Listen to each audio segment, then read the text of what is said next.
गरीब साध साध सब नेक हैं, आप अपनी ठोरे। जो सतलोक ले जाएंगे वो साधु कोई और।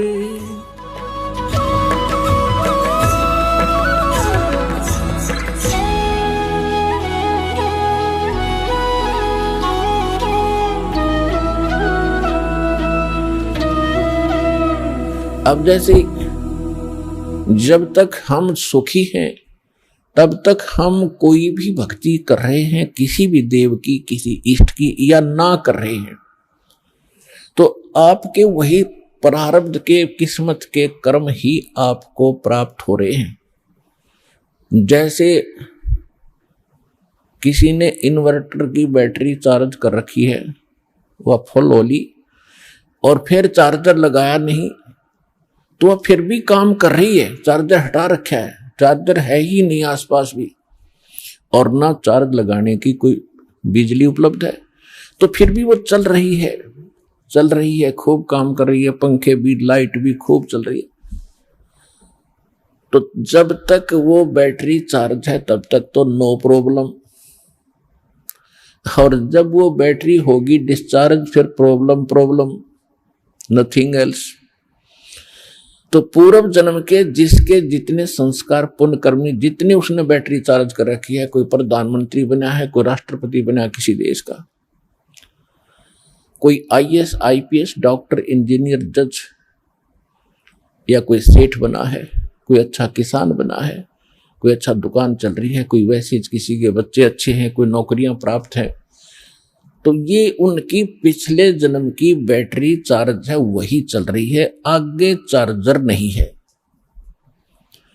और जब आगे चार्जर नहीं है तो वो बैटरी जब तक पूर्व जन्म की चलेगी, फिर कैर टूटने लगेंगे, जब दुख शुरू होंगे, वो पुण्य खत्म हो जाएंगे। हमारे जीवन में पुण्य और पाप दोनों साथ हैं। जब तक पुण्यों का दौर चलता है तो हम सोचते हैं हम बिल्कुल सुखी हैं, और ये भी सोचते हैं हम ऐसे ही निभाएगी, ऐसे ही चलेगी। और जब वो पुण्य समाप्त हो जाते हैं, वो बैटरी डिस्चार्ज हो जाती है, और फिर पाप का दौर शुरू होता है। फिर हम भटकने लगते हैं, क्योंकि जो पूजाएं आप कर रहे थे उनसे तो राहत मिली ही नहीं, उनके करते करते ये दुख और संकट आ गए आप पर। तो तब आपको उन पूजाओं में अविश्वास हो गया जो आप पहले कर रहे थे।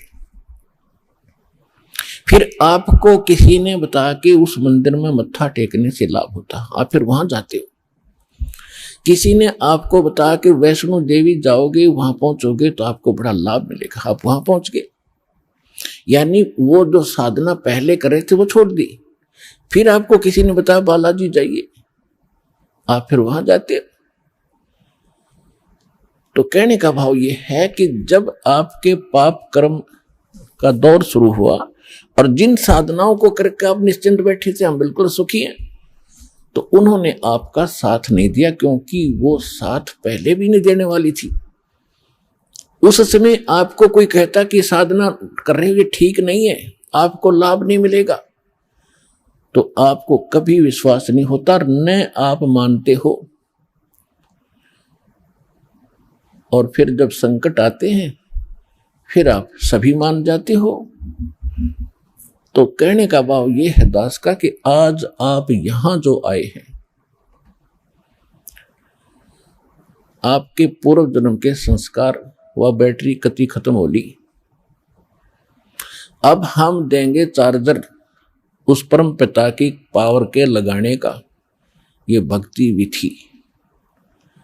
और फिर आप उस चार्जर को लगाए रखना आखिरी सांस तक, कनेक्शन ना कटने देना, तो आप इस जीवन में सुखी रहोगे और सतलोक चले जाओगे। आपकी भक्ति बहुत बढ़ जाएगी, आपके संकट भी नाश होंगे। तो आप यहां आए हो जो इस ज्ञान को समझ जाएंगे।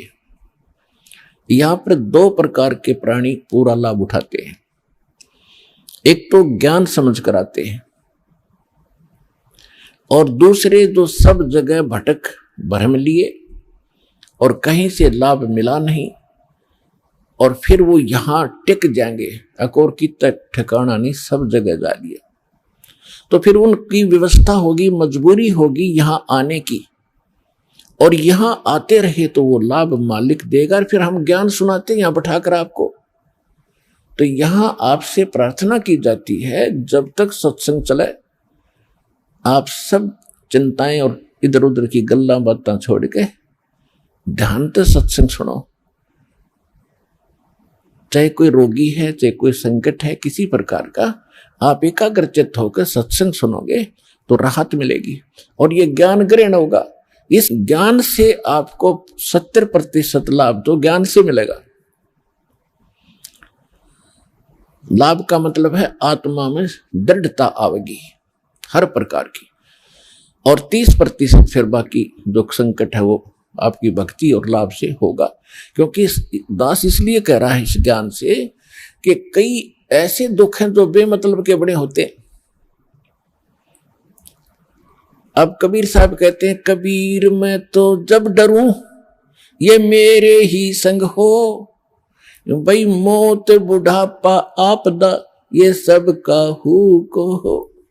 ये इस तरह के जो ज्ञान के वचन हैं ये उस रोगी को, संकट वाले को बड़ा सहारा देंगे जो मृत्यु सैया पर है और ये सोच रहा है मेरा क्या होगा।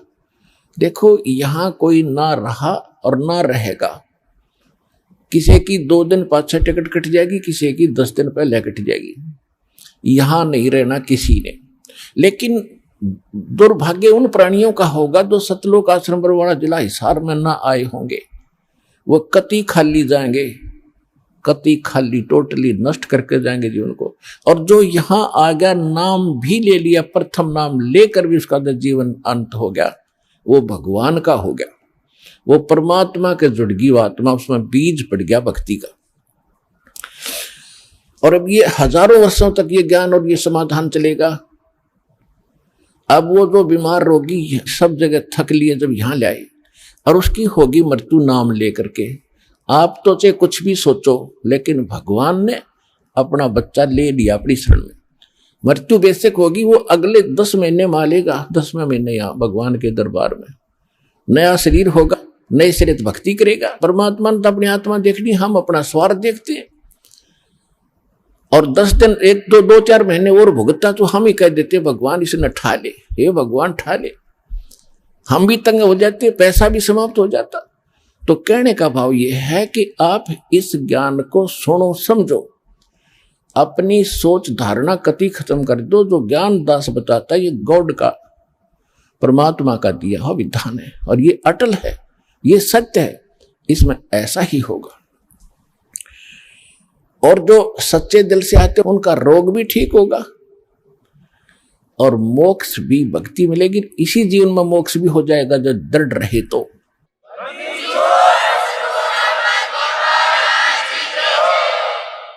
इसके अतिरिक्त और भी बहुत सी, क्योंकि ये विधान है भगवान का और आप हो बच्चे पहली कक्षा, दूसरी, तीसरी के। अब जैसे कानून की किताब को तीसरी चौथी कक्षा का बालक कैसे समझ पाएगा, लेकिन बार बार दास समझाएगा तो आपके हृदय में ये अवश्य जचेगा, विश्वास होगा, क्योंकि ये गॉड गिवन स्पिरिचुअल नॉलेज है, परमात्मा का दिया हुआ अध्यात्म ज्ञान है। तो जब आप यहां आ गए और सच्चे दिल से भक्ति करने लग गए, जितने भी सांस इस सिमरन में आपके गए और वो आपके गुड अकाउंट में है, और बाकी का जो समय आपने चाहे राष्ट्रपति बनकर व्यतीत कर दिया वो व्यर्थ बताया है। तो यहां आने वाले जितने भी भक्त हैं, चाहे रोगी हैं, तो किसी प्रकार का उनको संकट है, तो उनके लिए वो दुख वरदान बन गया। वो भगवान से मिलेंगे, उनका जीवन सफल होगा, उनके सब दुख दूर होंगे और भगवान के विमान में बैठकर सतलोक जाएंगे। ये लिखवा लो मेरे पास।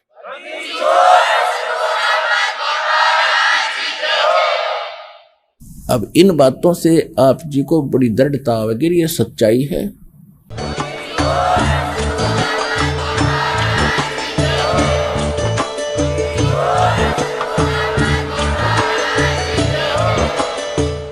सुन रहे थे जगत गुरु तत्वदर्शी संत रामपाल जी महाराज जी के मंगल प्रवचन। अधिक जानकारी के लिए विजिट कीजिए हमारी वेबसाइट www.jagatgururampalji.org। संत रामपाल जी महाराज जी के शुभ आशीर्वाद से पूरे विश्व भर में 500 से भी ज्यादा नाम दीक्षा केंद्र हैं, जिन पर संत रामपाल जी महाराज जी द्वारा ऑनलाइन निशुल्क नाम दीक्षा दी जा रही है। अपने नजदीकी नाम दीक्षा केंद्र का पता करने के लिए संपर्क करें 8222880541।